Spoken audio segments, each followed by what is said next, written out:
핵심적인 인물은 바로 이 사람이죠. 주앙 세크라멘토입니다. 조용히 뭐 꼴리 TV.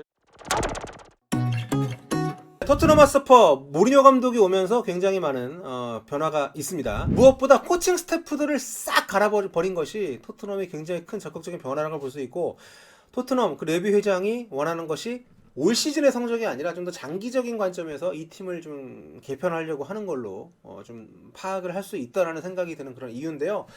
핵심적인 인물은 바로 이 사람이죠.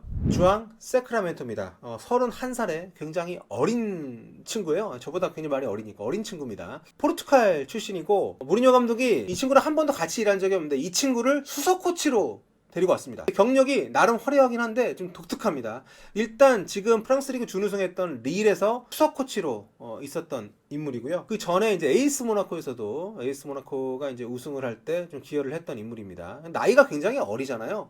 게다가 선수 경력이 하나도 없습니다. 포르투갈에 선수 경력이 없는 어린 친구가 뜻한 바 있어 만 18살의 나이에 영국으로 건너왔습니다. 보시면 이제 가운데에 목도리 두르고 있는 친구가 혼자 목도리 두르고 있어. 포르투갈에서 건너와서 그런 것 같은데, 웨일즈 지역에 있는 글라모건 대학교에 왔습니다. 글라모건 대학교에 와서 축구 코칭 그런 과정에 입학을 했어요. 그러니까 축구 코칭을 전문적으로 하는 그런 과정입니다.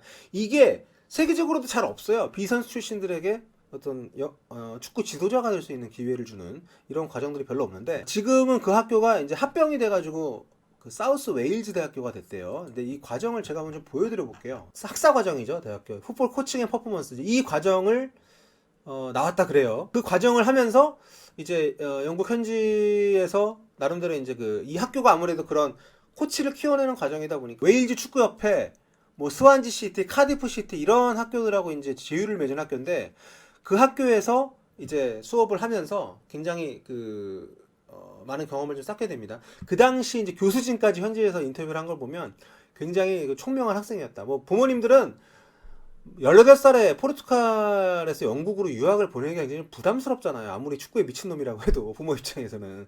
부모님들이 말렸대요. 그런 거 하지 말고 좀 일반적인 뭐 공대 가라, 아니면 법대 가라, 뭐 이랬다고 합니다. 그런데 어린 나이에 굉장히 그런 꿈을 갖고 건너가서 웨일즈 쪽에서 이제 그 대학교를 다니면서 굉장히 좋은 평가를 받았다고 합니다. 성적이 좋았고요. 그러면서 교수님들이 이뻐해가지고 많은 기회를 잡았고, 졸업을 하고 나서 웨일즈 축구협회의 인턴 자격으로 이제 분석가로 일을 시작을 했다고 합니다. 그 당시에 게리 스피드 감독, 또 뭐 크리스 콜먼 감독이 있을 때 이제 굉장히 이제 인정을 받으면서 처음에는 인턴으로 시작을 했었는데, 워낙 이 친구가 분석도 잘하고 이제 출중하니까 코칭에 대한 어떤 그런 지식도 있고, 근데 이런 아카데믹한 커리어로 지도자를 시작하는 케이스들이 뭐 한국은 당연히 없습니다만 외국에도 거의 없거든요. 그렇기 때문에 되게 독특한 커리어인데, 그렇게 인정을 받기 시작하면서 웨일즈 국가대표팀의 전력 분석을 하는, 상대팀 전력 분석을 주로 하는 그런 어떤 사람으로서 많은 인정을 받았다고 합니다. 그러면서 이제 AS 모나코 백룸 스텝으로 가게 되면서 프랑스 1부 리그 또 경험을 쌓게 되고요. 그러면서 릴로 가면서 릴에서 좋은 역할을 냈는데, 릴에서 감독이 바뀌는 사이에 감독 대행으로도 잠깐 이제 감독 역할도 맡았었고요. 근데 이제 고작 31살이에요. 네, 젊다기보다는 이 정도면 어린 나이죠. 그런데 무리뉴 감독이 같은 포르투갈 출신이잖아요. 네.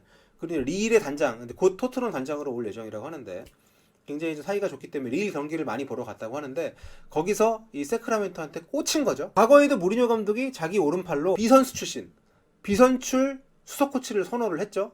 과거에 그러니까 수석 코치뿐만 아니라 어떤 여러 그 코칭 스태프들, 뭐 빌라스 보아스 감독, 그리고 지금은 이제 카타르의 알두아일 팀의 감독으로 가 있는 이제 후이 파리아 감독, 뭐 이런 친구들 같은 경우에도 선수 경험이 없습니다만 무리뉴 감독이 중용을 해서 굉장히 좀 이 친구들의 특출난 능력들을 많이 잘 활용을 했던.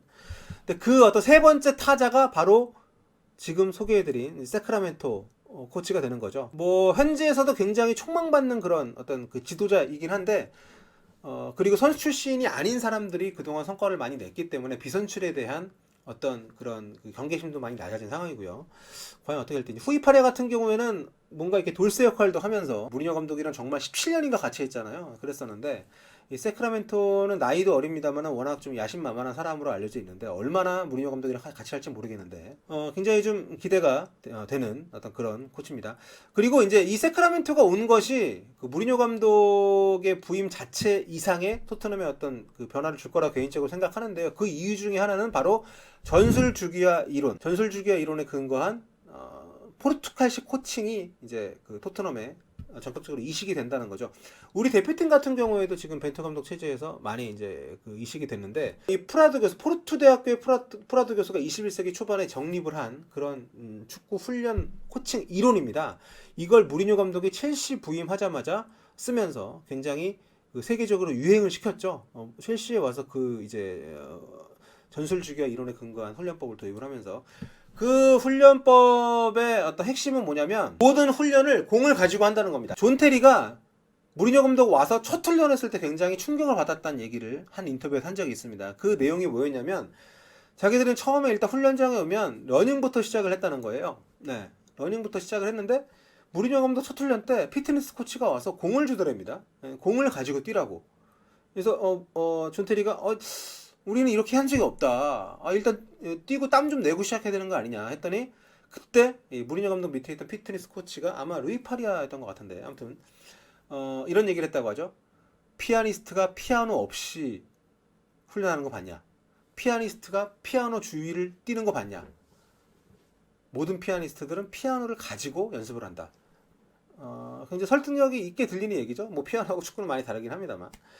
네, 어떤 뭐 그러한 그 멘트가 무리뉴 감독이 그 이식한 전술주기화 이론에 근거한 코칭 훈련법 이것의 어떤 기반이기 때문에 상징적으로 나타내는 말이라고 할 수 있는데 그리고 이제 에릭 다이어 같은 경우는 스포르팅 리스본에서 유스를 거쳐서 포르투갈에서 축구를 이제 10년 하고 이제 토트넘 온 케이스이기 때문에 아마 그런 부분에 익숙할 수 있고 또 포르투갈어가 능숙하니까 포르투갈 출신 코치진하고 많은 호흡을 맞출 수 있겠습니다만 손흥민 선수 같은 경우에도 어쨌든 대표팀에서 벤투 감독을 경험을 하면서 전술 주기화 이론에 근거한 포르투갈식 코칭 기술에 많이 익숙해져 있기 때문에 그런 부분들은 저는 굉장히 긍정적인 요소라고 봅니다. 자, 어쨌든 이 세크라멘토 코치를 수석 코치로 데리고 오면서 무리뉴 감독이 지금까지 해왔던 본인의 코칭법 혹은 포르투갈식 훈련법과 어떤 전술적인 본인의 어떤 그 모든 축구 철학에 큰 변화가 있지는 않을 거라는 것을 보여주는 상징적인 어떤 그런 징표라고 개인적으로 생각을 하고요. 그런 점에서 세크라멘토 코치를 좀 소개를 시켜봤습니다. 토트넘 오자마자 손흥민 선수가 무리뉴 감독에게 아주 큰 선물을 안기면서 좋은 출발을 하고 있는데 또 어떻게 앞으로 이어지게 될지 좀 여러분과 함께 지켜보도록 하겠습니다. 볼리TV 구독 많이 해주세요.